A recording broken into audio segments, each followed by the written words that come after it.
یہ ایک دن نا وہ لکھا ہے کہ ہلاکو بازار آ گیا، بڑا صفاق آدمی تھا حضرت. اس نے نا وہ بازار آ کے نا اپنی سپاہ کو حکم دیا، ظاہر ہے گلی تھی بڑی سی بازار، اس نے کہا ادھر سے بھی سڑک بند کرو ادھر سے بھی کرو، اور جتنے لوگ اس وقت بازار میں موجود ہیں نا، بوڑھے ہیں، بوڑھیاں ہیں، جوان ہیں، عورتیں ہیں، لڑکے ہیں، لڑکیاں ہیں، بچے ہیں، بچیاں ہیں، سب کو لائن میں کھڑا کر کے ایک ایک کر کے سب کے سر اتار دو حضرت جی. وہ کھڑا تھا، اس کے سامنے 3 لائنیں لگا دی گئی ہیں حضرت جی، ایک ایک کر کے نا سر اترنے شروع ہوئے. وہ لکھا جو پہلی لائن کا سب سے آخر والا تھا نا، وہ ایک بزرگ تھا، بابا جی تھے حضرت جی. جب ان کی باری آنے لگی نا، ان کے ساتھ والے کو لے جایا گیا سر اتارنے کے لیے، تو وہ لائن چھوڑ کے نا پچھلی لائن میں چلے گئے. اب یہ دیکھ رہا تھا، وہ لکھا یہ مسکرایا، اس نے کہا اچھا بابا دیکھنے بھلا کتنے کے نسل ہے. دوسری لائن شروع ہوئی، سر اترنے شروع ہوئے ایک ایک ایک کر کے. جب بابا جی کے ساتھ والے بندے کو لے جایا گیا نا سر اتارنے کے لیے، بابا جی دوسری لائن چھوڑ کے تیسری لائن میں آ گئے. اس نے دیکھ لیا، پھر مسکرایا، چل بابا ہوں ویکھنے ہوں کتنے جانا ہے. وہ تیسری لائن کے سر اترنے شروع ہوئے حضرت جی. اب صرف بابا ہی رہ گیا. جب اس کا سر اتارنے لگے نا، اس نے کہا لے کے آؤ ادھر اس کو. تو بابے کو کہتا ہے بابا جب تو پہلی لائن چھوڑ کے دوسری میں گیا تھا میں نے تب بھی تجھے دیکھ لیا تھا، میں اگر چاہتا تو تیرا سر تب بھی اتروا سکتا تھا، لیکن میں نے کہا چلو میں دیکھتا ہوں بھلا کہاں تک بھاگتا ہے یہ. پھر دوسری لائن میں جب تیری باری آئی تو دوسری لائن چھوڑ کے تیسری میں چلا گیا. سر میں تیرا تب بھی اتروا سکتا تھا، لیکن میں نے کہا چلو میں دیکھتا ہوں یہ کہاں تک بھاگتا ہے.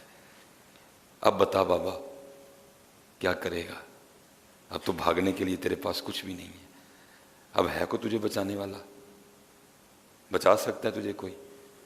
تو اگر ہے تو پکار اس کو کہ وہ تجھے بچا لے. کون بچائے گا تجھے؟ ہائے ہائے، وہ خالی بابا نہیں تھا، اس بابے کو کسی بابے نے بابا بنایا تھا. کچھ لوگ عمر کے تو بابے ہوتے ہیں، وہ بابے کوئی نہیں ہوتے. اور کچھ ایسے بھی ہوتے ہیں جن کو کوئی بابا جوانی میں بابا بنا دیتا ہے حضرت، جو اوپر سے تو جوان ہوتے ہیں لیکن اندر سے وہ بابے بن چکے ہوتے ہیں. وہ اندر سے بھی بابا تھا، وہ باہر سے بھی بابا تھا حضرت. تو آگے سے کہتا ہے اے مارنے والے، تو مجھے کہتا ہے کہ تجھے کون بچائے گا؟ تو سن پھر، مجھے میرا اللہ بچائے گا. وہ لکھا اس وقت نا گھوڑے پہ بیٹھے، اس کے ہاتھ میں لیمو تھا، وہ اپنے لیمو سے نا کھیل رہا تھا اپنے گھوڑے پہ بیٹھا بیٹھا. اور کرتا کیا تھا نا، لیمو کو ایسے پھینکتا تھا، پھر ایسے پھینکتا تھا، پھر وہ ایسے لیمو پھینک رہا تھا.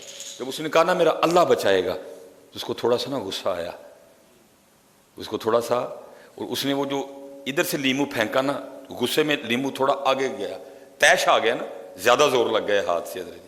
وہ لیمو تھوڑا نا آگے گرا، تو اس نے وہ لیمو پکڑنے کے لیے نا جب تھوڑا ایسے ہوا نا، تو نیچے سے گھوڑے کی رکاب بھی کھینچی گئی اور گھوڑے نے بھاگنا شروع کر دیا.